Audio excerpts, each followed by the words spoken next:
Hello everyone. आप सभी को ये ज़रूर पता होगा कि CSIR नेट के एग्ज़ाम स्टार्ट होने वाले हैं। तो हम अपने इस वीडियो में और आने वाली वीडियोज़ में इस एग्ज़ाम में आने वाले कुछ प्रीवियस ईयर क्वेश्चंस के बारे में बात करेंगे। उन क्वेश्चंस की डिटेल में जाकर आंसर्स ढूँढेंगे और ताकि और इसके अलावा मैं वीडियो के एंड में कुछ क्वेश्चंस एक्स्ट्रा डाल दूँगा उस क्वेश्चन से रिलेटेड ही जिस क्वेश्चन के बारे में हम बात करेंगे। तो मेरा नाम है दीपक यादव और हम अपनी वीडियो ये स्टार्ट करते हैं। तो बात करते हैं हमारे इस क्वेश्चन की कि what kind of bond is formed when magnesium react with sulphur. सबसे पहले अगर मैं बात करूं मैग्नीशियम की, तो मैग्नीशियम हमारा उसका सिंबल है हमारा Mg, सिंबल Mg। और अगर बात करें इसके एटॉमिक नंबर की, तो एटॉमिक नंबर है 12।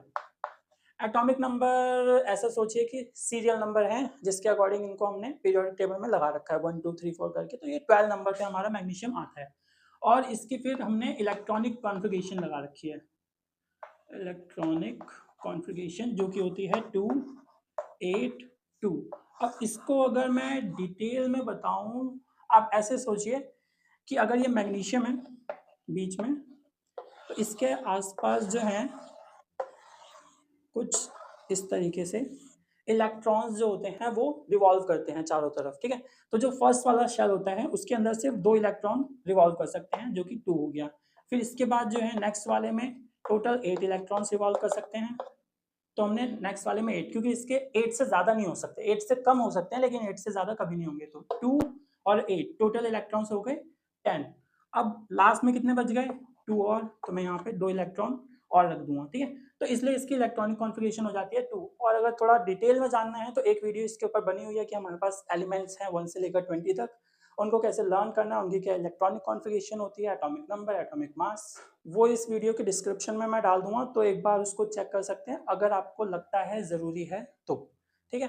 तो मैग्नीशियम के हमने बात कर लिया, एटॉमिक नंबर 2, इलेक्ट्रॉनिक कॉन्फ़िगरेशन हो गई। मैग्नीशियम के बाद हमारा दूसरा क्या था, सल्फर, जिसका मतलब सिंबल तो होता है S और एटॉमिक नंबर होता है 16। हाँ, एक चीज़ है कि ये नंबर याद कैसे होंगे, तो वो वीडियो मेरे ख्याल से अगर आप वीडियो देख लेंगे तो मुझे नहीं लगता कि याद करने की भी ज़रूरत पड़ेगी, वो हल्के से आराम से दिमाग में बैठ जाएगा धीरे-धीरे। हाँ, सल्फर की बात करें तो 16 होगा, तो इसका आप अपने आप खुद भी बना सकते हैं। जैसे मैंने बताया कि पहले वाले में सिर्फ 2 आएँगे, दूसरे वाले में 8 आएँगे और तीसरे वाले में भी 8 ही आते हैं टोटल। लेकिन अभी बचे कितने हैं इसके पास, 2 और 8 10 हो चुके हैं, 6 बचे हैं, तो लास्ट वाले में मैं डाल दूँगा 6 इलेक्ट्रॉन। तो अब इनके बीच में हम क्या करवाएँगे, बॉन्डिंग करवाएँगे। अब ध्यान देने वाली बात क्या है कि हर एलिमेंट जो है वो स्टेबल होना चाहता है। स्टेबल इन द सेंस स्थिर होना चाहता है, अगर हिंदी में बोलूँ तो फ़र्क नहीं पड़ता। तो ना उसको स्टेबल होना है, एकदम आइडल बनना है कि हाँ भाई मेरे को ना तो इलेक्ट्रॉन किसी को देना है ना लेना है, मैं बस स्टेबल होना चाहता हूँ। अगर मेरे पास बहुत कम इलेक्ट्रॉन्स है, लाइक इसकी बात करूँ मैं Mg की, इसके पास लास्ट वाले जो इसका लास्ट शेल था उसमें 2 इलेक्ट्रॉन्स थे और इसको चाहिए कितने, टोटल इसको 6 इलेक्ट्रॉन्स और चाहिए। अगर कोई आकर इसे 6 इलेक्ट्रॉन्स दे दे, लास्ट वाले में अगर 6 और हो जाएँ तो इसका ऑक्टेट जो होगा वो पूरा हो जाएगा। लास्ट वाला शेल पूरे के पूरे में 8 आ जाएँगे। तो इसका फ़ायदा क्या होगा, फिर ये स्टेबल हो जाएगा। लेकिन भाई कौन-सा ऐसा एलिमेंट है जो आके खुद बोलेगा कि भाई मेरे से तू 8 इलेक्ट्रॉन ले ले। अब ऐसे ही अगर मैं बात करूँ सल्फर की, तो सल्फर में क्या है कि 6 इलेक्ट्रॉन है ऑलरेडी, इसको चाहिए कितने, 2 इलेक्ट्रॉन्स चाहिए। अब 2 इलेक्ट्रॉन्स इसको कोई दे सकता है? तो आंसर है हाँ, बिल्कुल। लेकिन क्वेश्चन यही आता है कि यार देगा कौन? ठीक है? तो अब क्या होता है, Mg और सल्फर, जब मैग्नीशियम और सल्फर को मैं रिएक्ट करवाता हूँ तो इनका अगर मैं छोटा सा डायग्राम बनाऊँ तो कुछ ऐसे बनेगा, ठीक है। तो Mg और S का मैंने दोनों का बनाया। देखिए Mg में क्या है, 2 इलेक्ट्रॉन, फिर 8 और फिर दोबारा से लास्ट वाले शेल में 2 इलेक्ट्रॉन भरे हैं और इसके लास्ट वाले शेल में कितने हैं, 6 इलेक्ट्रॉन।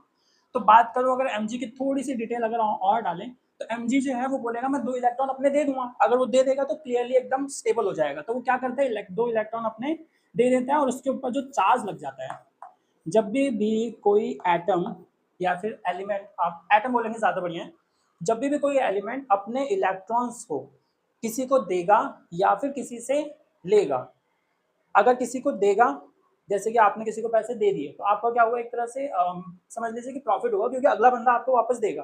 तो आप हमेशा किस में रहेंगे, पॉजिटिव रहेंगे, ठीक है। अब कितने इलेक्ट्रॉन्स दिए इसने, 2, तो Mg के ऊपर हमेशा 2 पॉजिटिव का चार्ज लगा रहेगा।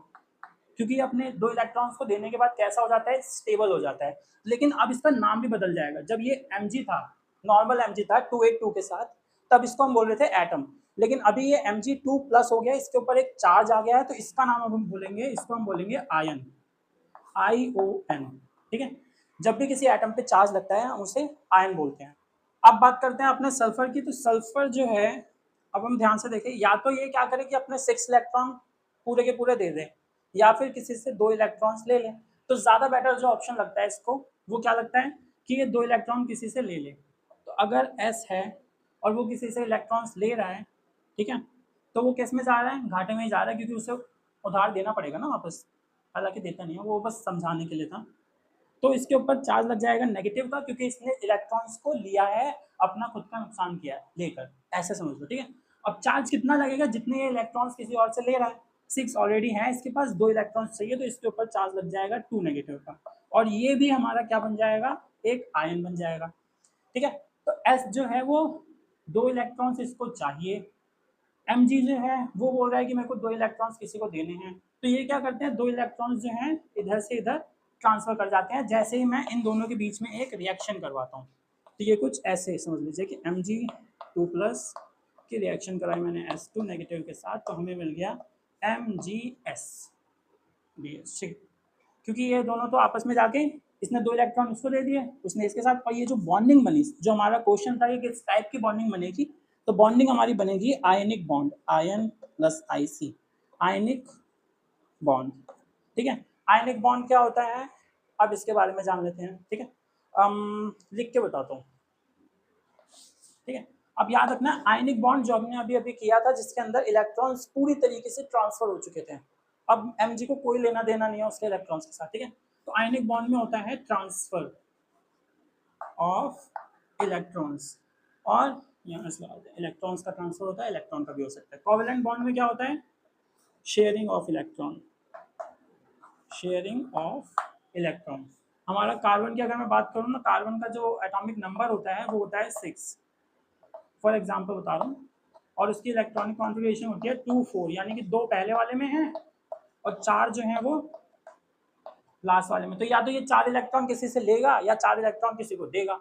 तो कार्बन ये बोलता है कि भाई ना मेरे को 4 इलेक्ट्रॉन्स, मतलब मैं लेने के लिए तैयार नहीं, पूरी तरीके से मैं अपने 4 इलेक्ट्रॉन्स दूंगा भी नहीं किसी को, और किसी से मैं 4 इलेक्ट्रॉन्स आसानी से लूंगा भी नहीं, क्योंकि भाई 4 तो एकदम बीच में पड़ गया ना, 8 के एकदम 8 का आधा 4 है। तो ये क्या करता है, शेयरिंग करता है, अगले बंदे को बोलेगा कि भाई मेरे साथ ऐसा कर, शेयरिंग कर ले। जैसे कि मान लो इसके साथ आ गए 4 हाइड्रोजन एटम आ गए, जिनके पास 1 इलेक्ट्रॉन है, आउटरमोस्ट यहाँ पे हाइड्रोजन, यहाँ पे मान लीजिए हाइड्रोजन है, यहाँ पे मान लीजिए हाइड्रोजन है, एक हाइड्रोजन इसके साथ कंबाइन हो जाएगा, एक इसके साथ, एक इसके साथ, और एक जो है लास्ट वाले के साथ। अब क्या हो गया, और ये जो है शेयरिंग कर लेगा कार्बन इन सब के साथ। या देखिए अब इसके पास, मतलब इस कार्बन की अगर मैं बात करूं तो कार्बन के पास कितने हो गए, 1 2 3 4 5 6 7 8, 8 इलेक्ट्रॉन कार्बन के पास पूरे हो गए। और हाइड्रोजन के भी पास देखिए, हमें 2 चाहिए था हाइड्रोजन को, दोनों के दोनों हो गए। हाइड्रोजन पहले ये 1 था, ये दूसरा, 1 और 2, 1 और 2, 1 और 2। तो यहाँ पे क्या होगी, शेयरिंग ऑफ इलेक्ट्रॉन होता है। इस टाइप की बॉन्डिंग को हम बोलते हैं कोवेलेंट बॉन्ड, जिसका एग्जांपल अगर मैं कहूँ तो वो हो गया CH4। ठीक है, ये अभी का टॉपिक नहीं है, लेकिन फिर भी जस्ट इन केस आ गया तो, covalent bond sharing of electron है, ionic bond transfer of electron है। अब आते हैं अपने दोबारा से क्वेश्चन के ऊपर, कि अगर ऐसा ही एक क्वेश्चन और ज्यादा आ जाते हैं तो हम कैसे उसको जल्दी से देख सकते हैं। ठीक है, तो उसकी एक छोटी सी और शॉर्ट ट्रिक है। तो देखो, अब कितने कौन से एलिमेंट्स जो है वो आयनिक बॉन्ड बनाएंगे, कौन से एलिमेंट्स जो है वो कोवेलेंट बॉन्ड बनाएंगे, इसको बस एक छोटी सी बात याद रखनी है आपको, पूरा याद करने की जगह, कि कोई भी अगर मेटल है वो नॉन मेटल के साथ रिएक्ट करेगा तो हमें हमेशा आयनिक बॉन्ड मिलेगा। वेल हमेशा तो नहीं, लेकिन यूजुअली लिख लीजिए, नॉर्मली हमें आयनिक बॉन्ड ही मिलता है। जैसे कि अभी हमने देखा ना, मेटल जो था Mg था वो मेटल था, सल्फर जो था वो नॉन मेटल था, तो हमें कैसा मिला, आयनिक बॉन्ड मिला, which is MgS ionic bond, और जो भी है। फिर नेक्स्ट है हमारा, अगर कोवेलेंट बॉन्ड की बात करूं, तो अगर कोई नॉन मेटल जो है वो नॉन मेटल के साथ रिएक्ट करता है तो हमेशा हमें कोवेलेंट बॉन्ड मिलेगा। ठीक है, हाँ ठीक है, नॉन मेटल अगर नॉन मेटल के साथ रिएक्ट करता है तो कोवलेंट बॉन्ड मिलेगा, मेटल अगर नॉन मेटल के साथ रिएक्ट करता है तो आयनिक बॉन्ड मिलेगा। अब इनके बात कर लेते हैं कुछ ऐसे एग्जांपल्स जो हमसे एग्जाम में पूछे जा सकते हैं, ठीक है। मेटल प्लस मेटल, सॉरी ये नॉन मेटल होना चाहिए, मेटल प्लस कोई भी दूसरा नॉन मेटल, उसके साथ जब रिएक्शन होगी तो हमें हमेशा आयनिक बॉन्ड मिलेगा। मेटल्स के एग्जांपल जैसे sodium, magnesium, calcium, aluminium, magnesium, chlorine non metal, oxygen non metal, fluorine non metal, chlorine non metal, sulphur दोबारा से नॉन मेटल। तो देखेंगे सोडियम प्लस क्लोरीन आपस में रिएक्ट करें तो हमें सोडियम क्लोराइड मिला which is NaCl, Mg plus O, MgO, Ca plus F, CaF2, Al, Cl, AlCl3, MgS और MgS। तो एक सिंपल सा लॉजिक है यार, देखो मेटल जो है, मेटल्स क्या होते हैं, वो हमेशा इलेक्ट्रॉन्स को ना लूज करना चाहते हैं। जैसे कि हमारे पास हमारा मैग्नीशियम था, वो बस ये चाहता है कि मैं कैसे भी करके अपने इलेक्ट्रॉन्स को लूज कर दूं। चाहे मेरे पास देखो मेटल्स में लास्ट के जो लास्ट वाला शेल है उसके अंदर या तो एक इलेक्ट्रॉन होगा या दो होंगे या तीन होंगे, वो बोलेगा मैं लूज कर लेता हूँ, मेरे को शांति मिल जाएगी, तो वो लूज कर देता है अपने इलेक्ट्रॉन। ये लूज करने के लिए हमेशा रेडी रहता है और ये गेन करने के लिए इसको चाहिए कि भाई जितना जल्दी मेरे पास इलेक्ट्रॉन आ पाए उतना अच्छा है, तो ये दे रहा है और ये वाला जो नॉन मेटल है वो इलेक्ट्रॉन्स को ले रहा है। अब ट्रांसफर ऑफ इलेक्ट्रॉन्स हो रहा है और ट्रांसफर ऑफ इलेक्ट्रॉन्स को ही हम क्या बोलते हैं, आयनिक बॉन्ड बोलते हैं। सिंपल सा लॉजिक है, बस इतने से तुम्हें याद करनी है चीज कि मेटल और नॉन मेटल जो है आयनिक बॉन्ड बनाते हैं। अब बात कर लेते हैं जल्दी से कि कोवेलेंट बॉन्ड के कुछ एग्जांपल्स कौन कौन से होंगे। तो बात करते हैं नॉन मेटल की। अब नॉन मेटल और नॉन मेटल का कैसे याद रखेंगे कि वो कोवलेंट बॉन्ड ही क्यों बना रहे हैं। अभी मैंने बताया कि मेटल जो है वो अपने इलेक्ट्रॉन्स देते हैं स्टेबल होने के लिए, नॉन मेटल्स इलेक्ट्रॉन्स लेते हैं स्टेबल होने के लिए। अब यहाँ पे क्या है, दोनों ही नॉन मेटल है, दोनों को ही इलेक्ट्रॉन चाहिए, दोनों में से कोई देना नहीं चाहता, वो चाहते हैं कि मेरे पास इलेक्ट्रॉन आए। अब दोनों चाहते हैं इलेक्ट्रॉन्स आए तो क्या होगा कि दोनों जो है आपस में शेयरिंग करेंगे और शेयरिंग ऑफ इलेक्ट्रॉन्स को हम बोलते हैं कोवलेंट बॉन्ड। जैसे कि hydrogen non metal, carbon non metal, अभी बताया था कार्बन का, ऑक्सीजन, नाइट्रोजन, फिर हाइड्रोजन ऑक्सीजन के साथ रिएक्ट करवाता है तो हमें मिलता है क्या है, H2O, कार्बन ऑक्सीजन के साथ करता है तो CO2, कार्बन हाइड्रोजन CH4 जो एग्जांपल मैंने बताया था, ऑक्सीजन ऑक्सीजन के साथ O2, नाइट्रोजन नाइट्रोजन के साथ N2। तो ये कुछ वो एग्जांपल्स हैं जो हो सकता है कि एग्जाम में पूछ लिए जाएं। अच्छा, इसके अलावा जाते जाते एक छोटा सा टॉपिक, और मे भी ये डाउट दिमाग में आ रहा हो या फिर नहीं आ रहा, मुझे नहीं पता आपके दिमाग में क्या चल रहा है। तो कि अगर कोई मेटल जो है दूसरे मेटल के साथ या नॉन मेटल के साथ या नॉन मेटल के साथ रिएक्ट करता है तो ये फॉर्मूले कैसे बनते हैं, है ना। तो सपोज करते हैं हम Mg का और सल्फर का, हाइड्रोजन का, ऑक्सीजन का, ठीक है। और मैं एग्जांपल दूं, कार्बन का हाइड्रोजन के साथ रिएक्ट हुआ, और एग्जांपल कौन से लें, मैग्नीशियम जो है ऑक्सीजन के साथ रिएक्ट करवाते हैं, ठीक है। Metal non metal, non metal non metal, carbon क्या है नॉन मेटल, हाइड्रोजन भी नॉन मेटल, इसकी बात करें मेटल और ये नॉन मेटल, तो ये दोनों बनाएंगे मेरे आयनिक बॉन्ड, ये दोनों बनाएंगे मेरे कोवलेंट बॉन्ड। उम्मीद करता हूँ ये चीज़ क्लियर हो गई होगी। अब बात करें, बस आपको देखो फॉर्मूले बनाना इजी कैसे हो जाएगा, जैसे ही आपको इलेक्ट्रॉनिक कॉन्फ़िगरेशन आ जाएगी। बेसिकली इलेक्ट्रिक कॉन्फ़िगरेशन में भी आपको ये पता होना चाहिए कि जो हमारा लास्ट वाला इलेक्ट्रॉन का जो शेल है, शेल ऑफ इलेक्ट्रॉन या इलेक्ट्रॉन का शेल, जो लास्ट वाला शेल है उसमें कितने इलेक्ट्रॉन्स है, बस उसी को आपको नीचे लिखना है। जैसे मैग्नीशियम के लास्ट में कितने थे, 2, सल्फर को कितने चाहिए थे, 2, 6 थे। अब मैं 6 के यहाँ पे +6 लिखने की जगह -2 लिखूंगा क्योंकि इसको 2 इलेक्ट्रॉन चाहिए, उससे ज़्यादा नहीं चाहिए। रिक्वायरमेंट कितनी है इसकी, 2 की है।